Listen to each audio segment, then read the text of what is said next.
Hi, I'm Joshua. I'm the Airbus instructor here at Purdue. And I'm Onat. I'm the simulator TA at Purdue. And we'll be showing you the preliminary cockpit setup in this video. Alright, we'll look at both of our engine masters. 1 and 2 are both in the off position. Our mode selector is normal. Landing gear lever is down.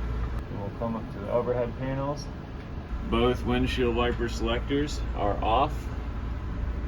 We'll look at our battery voltage in the window. You have to get your head just right. It's reading 27.9, which is more than the 25.5 required. We'll turn on the batteries.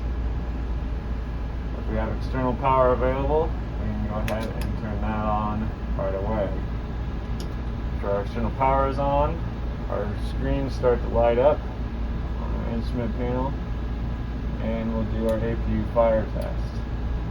Right now we're just looking for the fire light and the squib and discharge light.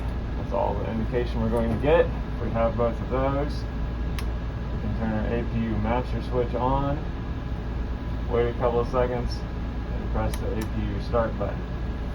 Then we wait for the APU to come on.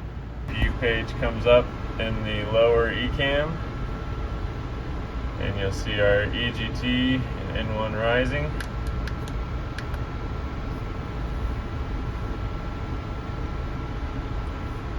The APU is available, it shows the generator on, and the available light comes on in the switch. We will take our external power off, put our APU bleed on, and then we'll set our cockpit lights as we like. Then we'll do our OEB check, or we pull out QRH. This back tab is OEBs. We'll open that,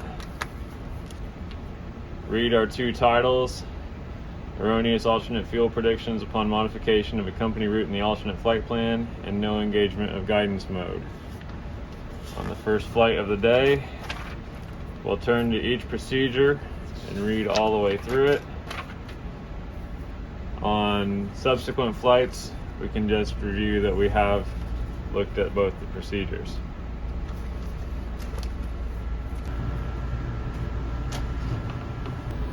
Next we'll come down to system display on the ECAM. Look at our door oxygen page. Our oxygen pressure should be in the green on both bottles. We'll come down here and press hydraulic. Then we'll look at our hydraulic quantities. It's green for all 3 systems. We'll come down and look at our engines and our oil quantities. We've got 19.5 quarts in each engine, which is good for our flight. Flap selector is at 0. Flap position is at 0. Speed brake handle is retracted and disarmed. Parking brake handle is on. Accumulator pressure is good, and both brakes showing pressure to the brakes. Next we'll look at emergency equipment.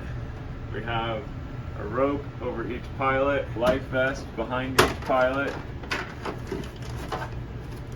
a crash axe, fire gloves, personal breathing equipment, and a fire extinguisher. We don't have any rain repellent, but if it was, it'd be behind the captain. We'll look over our circuit breaker panel, make sure all the circuit breakers are in, and then I step out for my exterior walk around.